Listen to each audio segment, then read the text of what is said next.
Welcome back. There are many opinions of the qualities of a leader and what a leader does. As I said, the difference can be very subtle, and we're going to try and clarify the subtlety. No matter what leadership theory or theories you might subscribe to, three common leadership qualities emerge. The leader defines goals and directions for followers. The leader encourages following as opposed to directing subordinates transactionally. And the leader motivates and inspires the followers to achieve the goals and direction. Let's look a little more closely at these qualities.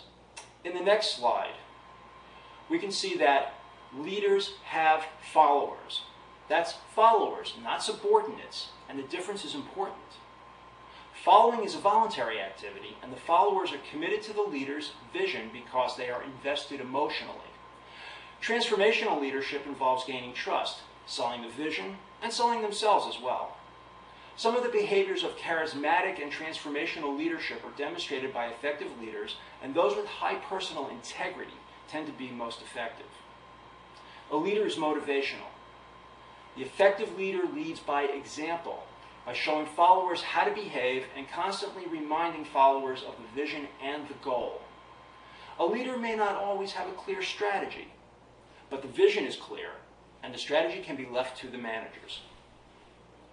Leaders can become managers when the goal is achieved or the vision is realized. After all, someone has to execute, and often the most qualified person to manage the tactics to maintain the vision is the person that created the vision. Having a vision means seeing a new path or a new future, and that implies dissatisfaction with the status quo. When you lead, you share your vision and you drive change and, often, innovation as a vehicle to reach that change. Let's continue on the next slide. You make the shift from managing to leading when you become responsible for setting goals and direction. Remember, a manager executes, but a leader has vision and is an agent for change in the organization.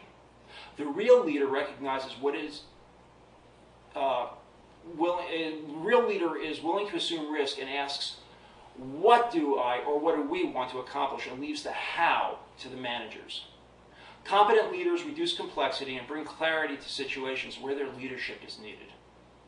Part of House's path-goal situational theory requires the effective leader to size up the followers and remove roadblocks to achieving the goal.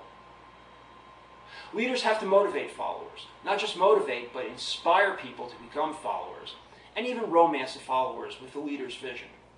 Followers fall in love with the vision, and the effective leader evokes passion in followers.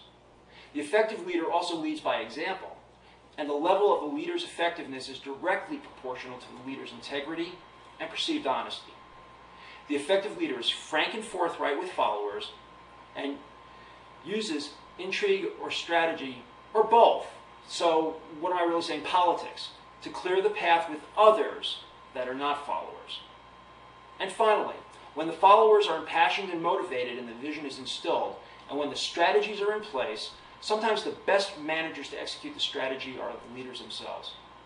In some circumstances, leaders also fill the manager role, but the really good ones never abandon the leadership role until the leading is no longer needed. Our notions of effective leader qualities ought to bring on some good discussion this week.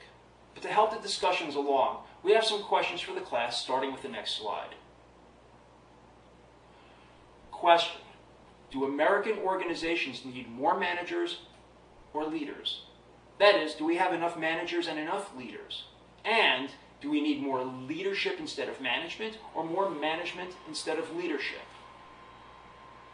On the next slide, our next question is, would you rather be a manager or a leader? Some people aspire more toward one role or the other, and some have talents and abilities that make them better at one or the other. How about you? On to the next question on the next slide. What are the traits and behaviors of a leader you admire or work for? What drew you to follow that leader? Can you learn to lead like that leader? Or was that leader born with something you don't have and can't develop? And our final question on the next slide. What are the traits and behaviors of a leader you don't admire or didn't like to work for? Can you learn to be an effective leader by studying that leader? What would you study, and how would you apply what you learned? So, to wrap up on the next and final slide, thanks for letting us share our views on the qualities of managers and leaders and what sets the two apart. Leading is a challenge, and knowing what effective leaders do and the effect they have on followers helps you to maintain leadership where and when it's needed. We look forward to the discussions in the case discussion section of Unit 12.